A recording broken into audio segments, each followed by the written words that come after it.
I think war is a dangerous place.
Hello and welcome to American Podcast, Episode 5, aptly named The Town Crawl. Yes, I'm going to start putting titles on my episodes. It's a little generic to say Episode 1, 2, 3. I'm hoping to get more listens if I get episodes that have titles to them. Give you a general vague, very vague, but still general idea of what I'll be discussing for the episode. Still waiting for your voice, America. And hoping soon to have that here. We're only 5 episodes in, so I'm not concerned that much. As a matter of fact, this week I was happy to see that my last episode garnished 20 more additional listens, so we're up to 88 from the 68 from episode 3. So we are gaining some ever slow but still gaining momentum with this podcast, and I'm happy about that very much.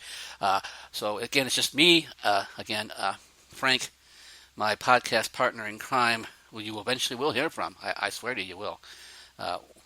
Is unavailable again this week.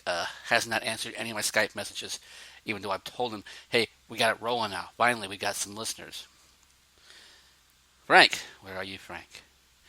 Anyways, we're going to hear about my impressions of the Commander-in-Chief Forum that was done on September 7th here, was that a couple days ago? And a story to continue my podcasting broadcast of excellence and stupidity. I'm going to start finding some stories for you that just emphasizes my belief that we're becoming less and less intelligent with each passing generation and with the advancement of technology. And not only that, here, income gap, not what you think. Not a story about two unintelligent people who are not wealthy looking to get rich, but two intelligent wealthy people who do something just completely stupid. If you have read about it in the papers, bear with me if you have before. I will be giving comments as I read over the story, peruse over the story with you. not the whole story in detail, but the main objectives I want to get across and my opinions on those. So even though you've heard the story, you haven't heard my opinions on this, and I think that will make it interesting as well. As I said, this is American Voice Podcast, Episode 5. This is, as I said, a work in progress a little bit. I'm getting more toward a final product now, as you can tell. Going to give you now this little brief intro. 5-minute intro will be about the norm here. And then we'll have some music, and then we'll get into the discussion of a few topics. And it will basically be my 40 to 60-minute rant that you could insert right here in this blank position, if you wish. In fact, I'm not saying this could be you here now. I'd have my intro. You're not going to get my intro. I'm sorry, you're not taking my intro from me, folks. But after the music that plays after my intro could well be you, and then me remarking on your podcast, and then you having a final say. And in between all that gesture, a mixture of things, I will still have my little 20 to 30-minute discussion on recent events. And as I said, some more examples of pure stupidity among our now race of Americans. Excuse me. Some more examples, prime examples, of how people are becoming less and less intelligent in this country. Not just examples that I'm going to discuss with the Commander-in-Chief Forum, but prime examples. Again, great music, a little montage of pop culture, quotes from movies, TV shows, whatnot, blend it in, make it one nice little podcast for you to listen to and enjoy. Be you Republican or Democrat, or undecided, independent, as I am. Hopefully you can enjoy this podcast and get a little something out of it, because entertainment is one thing, but I like to inform, so I hope I will inform you tonight. There are some interesting things going on out there right now. Some of it, a lot of it on YouTube, and there's some other interesting things I want to discuss. I'm going to go to my third subject of the matter today, and also in stupidity in a police investigation. A certain police investigation, they got quite a bit of coverage from Netflix about a year ago or so, and we'll be getting even more additional coverage from Netflix here in about another year or so. So sit back, enjoy. American Voice Podcast is on the air. We have got to harness the power of clean coal. Don't ever call me stupid, okay? So as I said, I have a prime example for you. Going to try to talk slow as I read this article, not verbatim, because that would be a long process that we don't need to get involved with, but to give you the general idea of the story and my opinions on parts of the story as we go over it. I hope I didn't, but I think I am concerned that maybe the assumption was when in my episode 2 of the podcast, American Podcast, Voice Podcast, was that I was centering on stupidity, and maybe was assumed by you, I hope it wasn't, but it might have, and it's more involved with people of less intelligence and people maybe of poor economical backgrounds. This story will indeed put that to rest. This is a story about two California parents, Jill and Ken Easter of Irvine, California, and a president of the PTA and at the Plaza Business School in Irvine, California, Kelly Peters. What this involves basically is a misunderstanding that becomes almost of biblical proportions in regards to the parents and how they decided upon, take it upon themselves to do justice's work on this. We will find out, as we come to find out, innocent victim, Kelly Peters. This is about a pickup at a school and the son not being ready for that afternoon pickup. And from that point, it just went to a whole new extreme.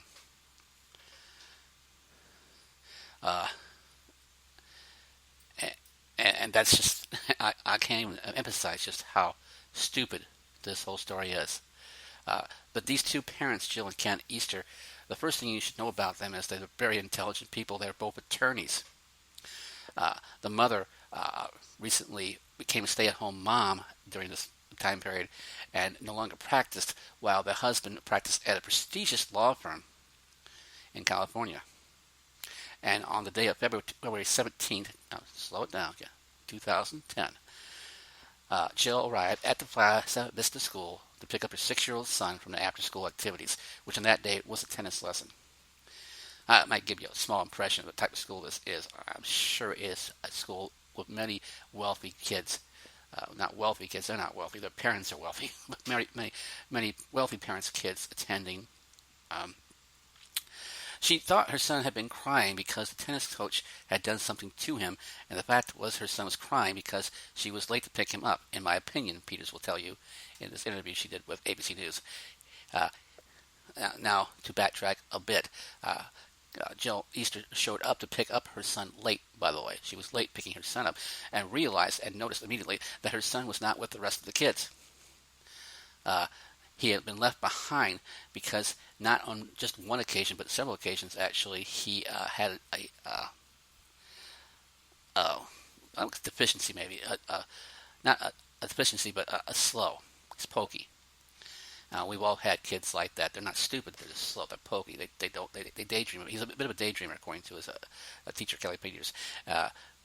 She loved him very much and thought, he was a good kid. I don't say loved him very much. They had a great rapport. How's that? She had no reason to leave him behind. It was an accident on her part, actually, that he was left behind that particular day. So the tennis coach brought the child up to the front of the school for her. And this is where I go back to that statement that Peters made. The child was crying because he was left behind, and his mother was not there to pick him up. Not because the tennis coach had done anything wrong.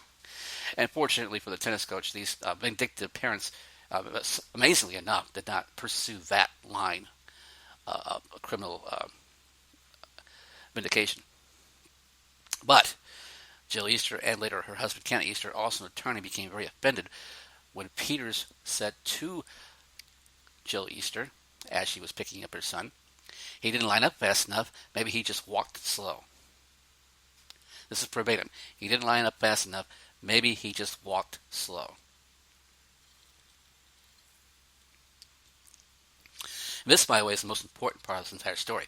We're going to go into great detail what happens after that, but this is really the most important part of the story.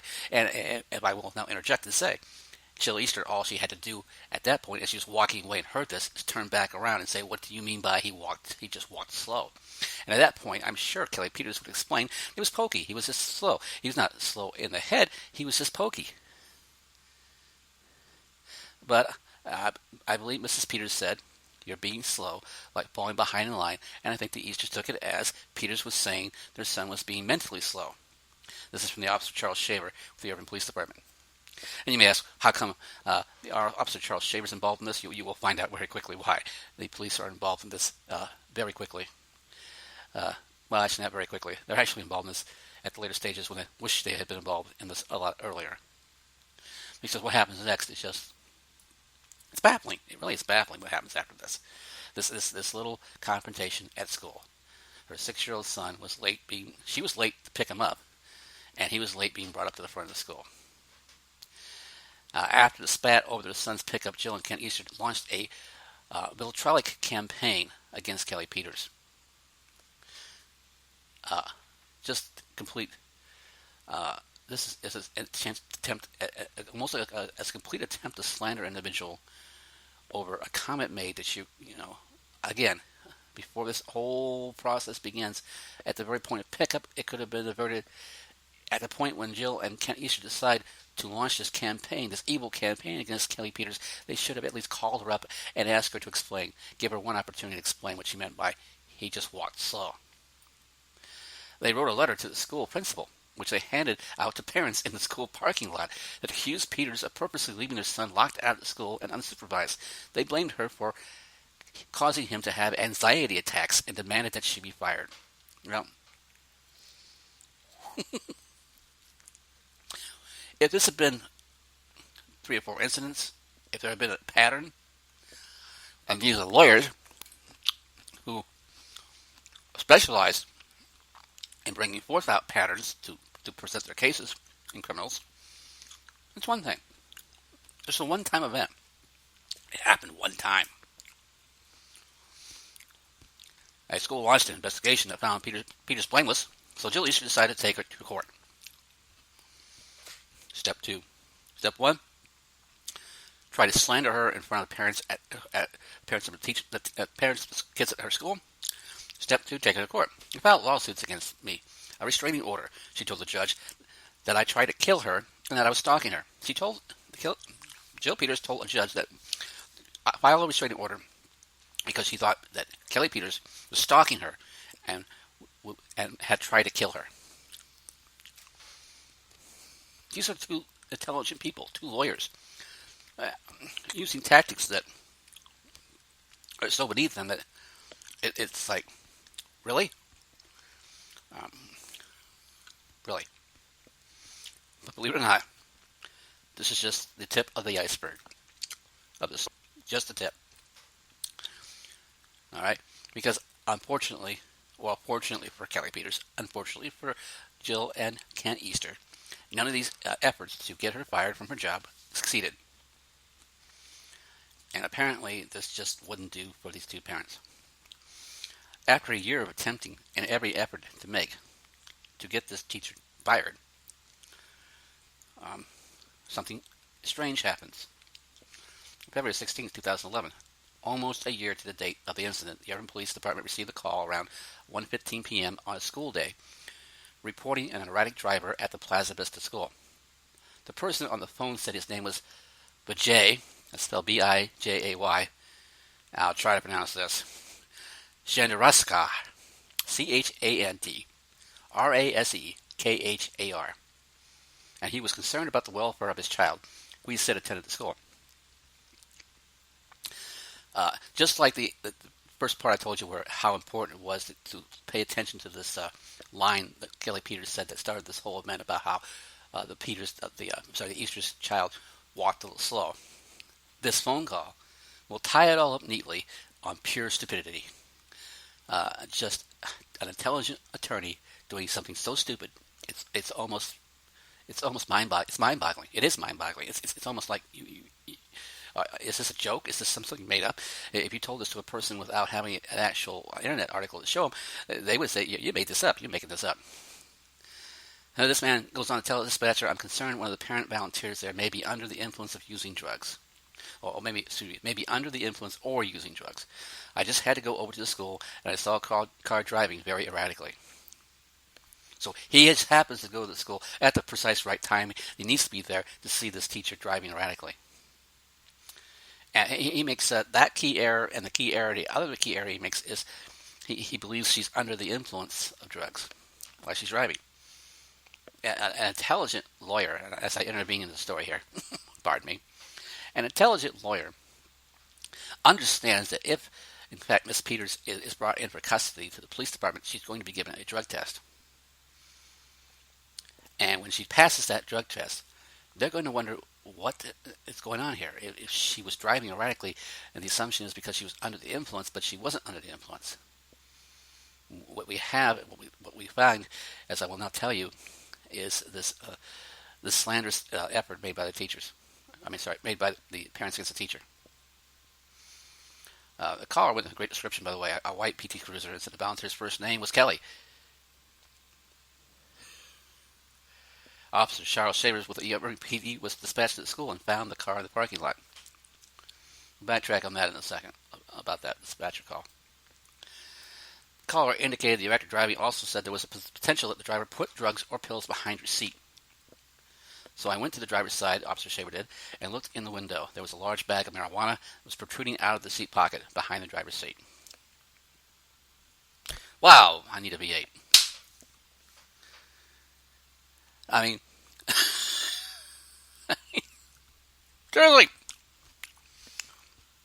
this amazing person, this wonderful valedictorian type of individual, savior of his community, not only just catches this teacher as she's arriving at the school just in time to see how she is driving erratically, knows her first name, and knows where the drugs she planted in her car are at. the lawyer. This is an attorney. Not mine. Never would be. Holy crap. I wonder how many people right now are in jail saying, told you it was stupid. So anyway, as you can imagine, Kelly Peters is brought out to the car.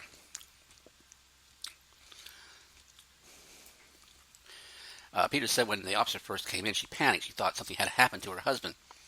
But then it became clear that the officer was inquiring about her. They tell him that someone saw her driving erratically, that you put drugs in the backseat of your car. And Kelly Peters was like, there's no way. They're lying to you. So they take her out to the car and pull out the bag of drugs. Marijuana, a bag of Percocet. How you spell it? How you pronounce that drug? Percocet? Percocet. I know it from the movie Fear and Loathing in Las Vegas. And a bag of Vicodin. She begged police to believe that the drugs did not belong to her. She literally went to the ground and pleaded to the police not to arrest her in front of all the teachers and the kids at the school and would basically destroy her career. She was thinking she said, here's her quote, "I'm just thinking the whole world is looking at this right now. No one's ever going to get this image out of their head. I said, please put the drugs away. You're going to find out they're not mine, and you're going to ruin my life anyway." Now, as I mentioned earlier, these police arrive at this school with some information that just seems a little bit too good to be true if you're looking for someone dropping a dime on someone. Not only know they were driving erratically, arriving at the school, to not only know the first name of the driver, but to also know, to also have the balls to say, I think I saw her put the drugs in the back of her pocket of the back of her seat. First of all, if you're going to hide drugs, that's a bad place, but second of all, you don't leave the bag protruding out so anybody walking by in the parking lot will look at your window and say, "Oh, look, a bag of marijuana." Wow, I need another V8. Of course, she was given a sobriety test, and she passed, of course. Then Officer Shaver asked if there was anyone she knew who would go after her. And as you can imagine, Peters told him Jill Easter.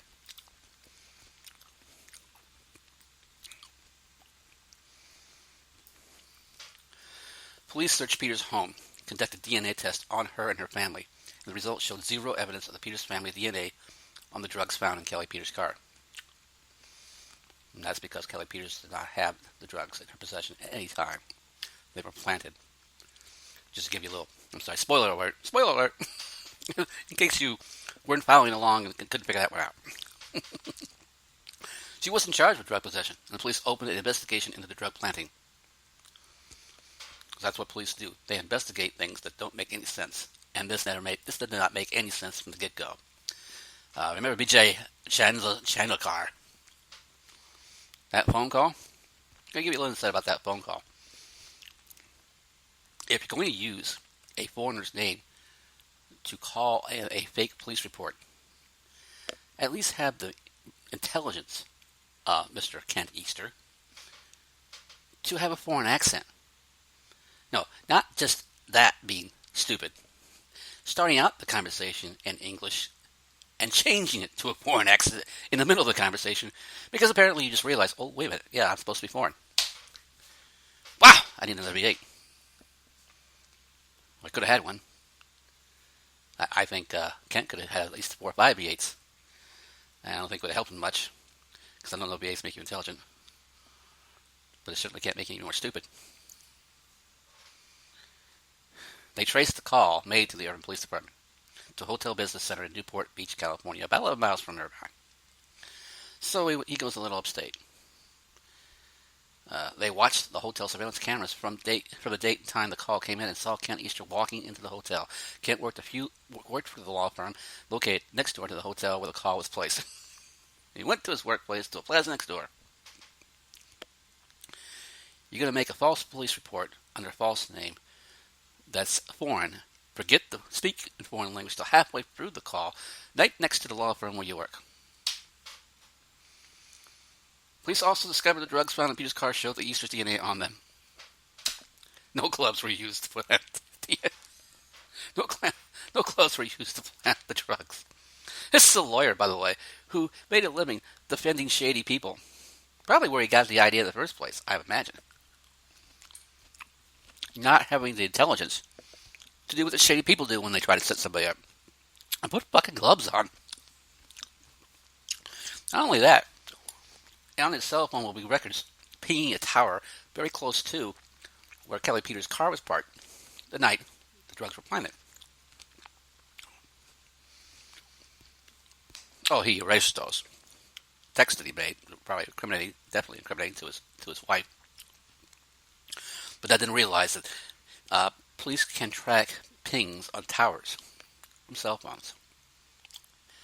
This man graduated, by the way, I'll give you 2 schools he graduated from. And if your jaw doesn't hit the ground after this, your jaw will never hit the ground after anything. Stanford, UCLA graduate. Kent Easter, ladies and gentlemen. Brilliant.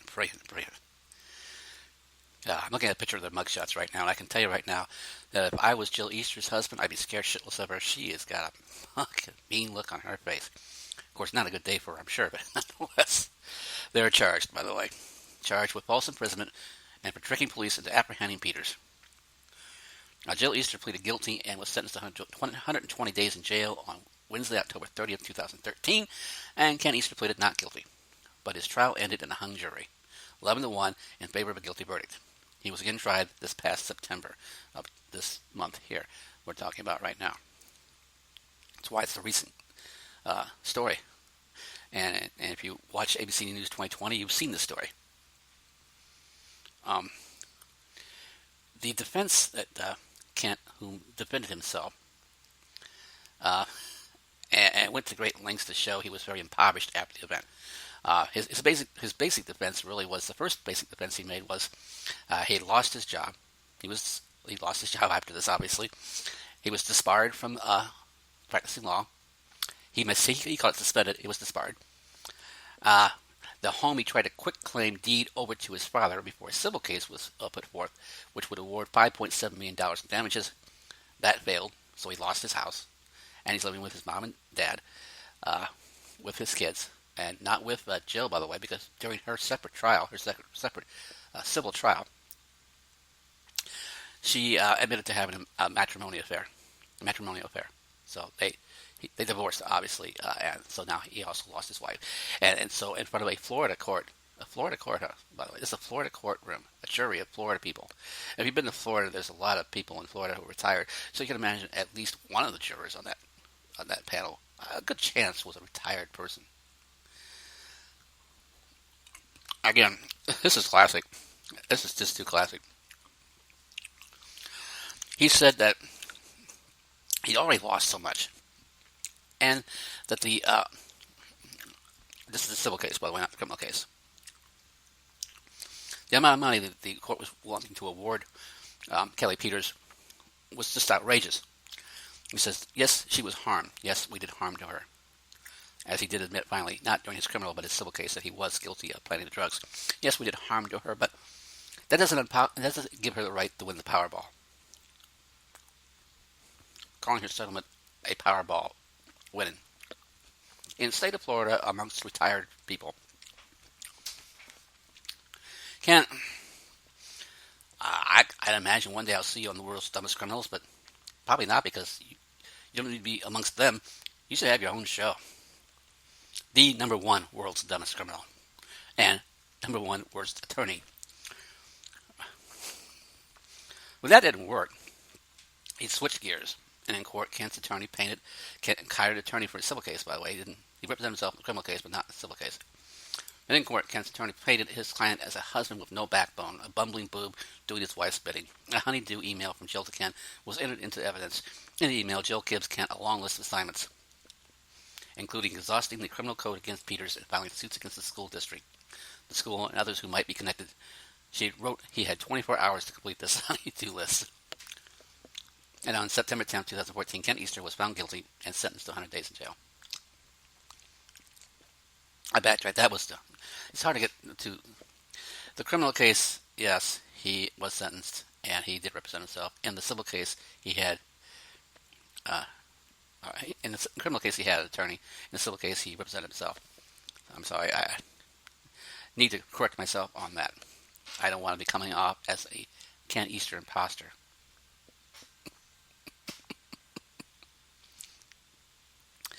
Two wealthy people, probably making, I'm going to take a guess to stab at this here, probably making at least 10 to 20 times more than Kelly Peters ever pulled in a year in her career. Over a statement made by her that they were misled to believe was her making a statement that their child was intellectually slow. By the way, he was straight A's. He was part of several active groups. Very, very, very, very much not a resume of any child who was slow.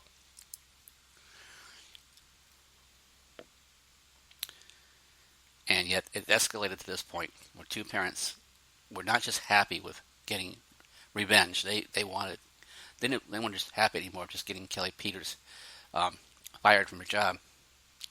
They were willing to let her go to jail for a crime she didn't commit. And now they went to jail for a crime they did commit. That's the insanity here. Kelly Peters never committed a single crime. And two lawyers found it the only way they could get their revenge was to commit crime.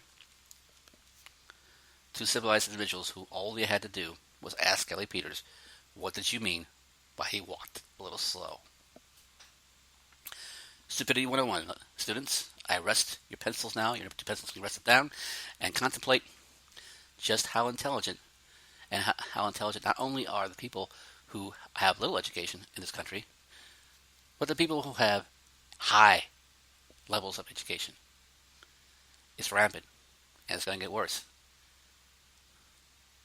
I guarantee it.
See, at the end of the day, the music business is still a business. See, I'm all about taking the music and the business to the next level. You know what I'm saying? That's when evolution becomes revolution. Just a one-finger victory salute.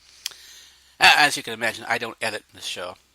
So I might start over when I kind of rambled into a wrong turn, but if I'm more than 20 minutes into it, I will just correct it.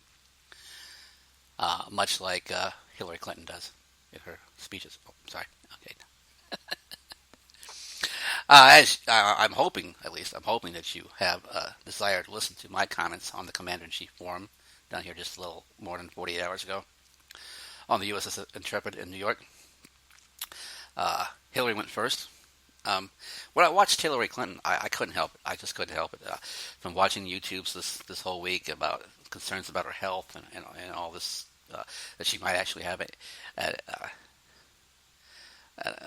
what do you call it, a hearing device in her ear, a microphone in her ear to be instructed so she doesn't get confused. An earpiece? Yeah, thank you. I didn't see an earpiece. I looked for one. YouTube shows it, kind of gives you this little pictures that you pause. You think maybe that's an earpiece, but you can't really tell. If you're going to have an earpiece on, I think that Aileen Hillary's intelligent enough to know not to wear earrings that are as big as she wore them, that would draw your attention to her ears. You know, if you're going to have an earpiece, you would probably not wear earrings that size. They were a little bit large. Interesting. I thought I don't know if anybody else noticed that she wore red. I don't know if this is maybe she didn't even realize it. We talked about, is Hillary a Democrat or Republican, and many people think that she's more of a Republican than she is a Democrat. And there she is on her very first appearance on the general election campaign, the first time that her and her opponent will share time on television, and she decides to wear red.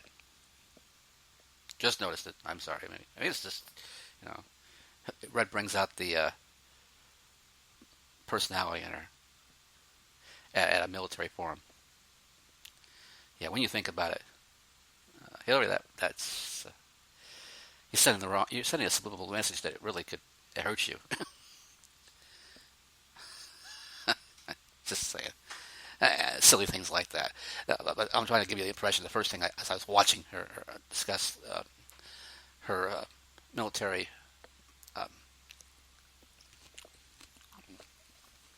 plan for our country, the policies. So I tried to sway away from that, listen to what she's saying. The thing with this forum, I think you may know this, is some of the questions that Laura, I can't pronounce that last name, Matt, asked seemed a little rehearsed. But definitely what seemed rehearsed was her response to the email scandal, which led off the event for the evening. Her emphasis on this whole debacle is that she's pled guilty to it, but that the crime isn't being blown out of proportion, that it's not a crime. What she's pleading guilty to is being careless to the point of using a personal server to discuss matters of defense with several members, and still, as she claims, was done in an unclassified manner. Now, this was as she was Secretary of State. Her claim is of the 60,000 emails that total on her server, about half, exactly half, I guess, were of a job type, and the other half were personal. And the half that was personal is the half that she claims, the 30,000 emails that she deleted, she claims were the half that were personal. By the way, this did occur, and it was pointed out during the forum. This did occur after a subpoena had been given for those emails. Now, I don't know, maybe you would be different than me, but if I was subpoenaed to present my emails to an investigative crew, I would think it would be incriminating a little bit if I deleted some of those emails, let alone half of those emails, before the subpoena, after the subpoena was given, before they had a chance to look at them. I can understand if they were deleted as she went, and I'm hoping that's what we're talking about when I say that she's just talking about the emails that she deleted as she went about her job. This is personal. I'm just going to read it and delete it. I tend to think that's not the case. I can understand her reasoning that they're personal and have nothing to do with the investigation, but when you're under investigation, every email needs to be looked at. That's the point of a thorough investigation. The second part of her explanation on things that bugs me when confronted by, and by the way, I was very pleased to see the intelligent questions asked of our military asked of both these candidates. Very good ones. And one of the very good ones was about the handling of classified material from someone who had worked in a job. I worked in a job in the military that had a lot to do with dealing with the handling of classified material. And I'm a little old, so sorry, all the classified material that I dealt with was not on any computer we didn't have but a word processor, an 860. If you ever heard of the 860 word processor, you know how old I am. I use that to keep track of documents and to write up documents for my officers. So I only dealt with actual material that actually was in a folder, which was marked, and papers in the folder, each one individually marked, up, above, and down below. That's the procedure. I had a secret clearance, so the most I would see as secret usually was confidential. I saw most of the time. Very rarely was I actually privy to look at secret information because it's a need-to-know basis, by the way. That's an important distinction to make when in the handling of classified material is that the person has handling the classified material. Just because you have a secret clearance doesn't mean you get to look at anything secret below. It doesn't work that way. You have to have a need to know. You have to have a reason. You don't just get a clearance and that means you can read anything in that clearance. So everything that she discusses here on the forum, the big issue and the big point she makes, as she puts anytime I now know, is that when Hillary puts her fingers or her hands in the air for any purpose whatsoever, this is when she's making what she thinks is a political point. She learned this from her husband, I'm imagining, and other politicians as well. They like to go Italian on your ass when they say something they think is important and has been misconstrued. Well, they're making an important point. But the old hand out there, the old sliding hand and the fingers up in the air and pointing. All material that is done over the internet through email that's classified has big bold letters above that say classified, confidential, top secret. I'm imagining that not just above but below. She fails to mention that point. It may sound kind of silly. I hope there's some military people out there who deal with emails, sensitive material, could advise me on this. But isn't it also still the same as it was procedure-wise when we didn't have the internet and email and just had papers, that it was not just stamped above but below every page? She never mentions the statement confidential or top secret or secret below, just above document. Being a former military person, I just kind of know this, and having dealt with classified information myself. It may have changed. It may be different now. Is it possible? I wish someone would ask this question of her. I want to ask this question of her. Is it possible that some material that was classified was sent via email through your server that perhaps because it was copied or pasted didn't have that indication above or below it? When Laura asked her about whether or not what train of thought did I have here? Whether or not anyways, let me take a break while I play some music and get back on track. The train will get back on track. The engineer is yelling at me. You've been 10 minutes, Ken. I would like, if I may, to take you on a strange journey.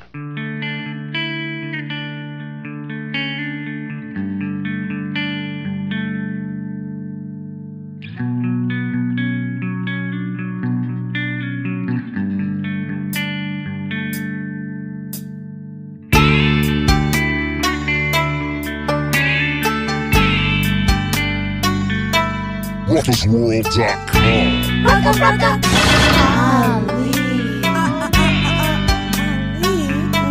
Well, it's that time of year when Jesus died. The day when I like staying inside. Eat me some turkey and fuck my lady's mouth.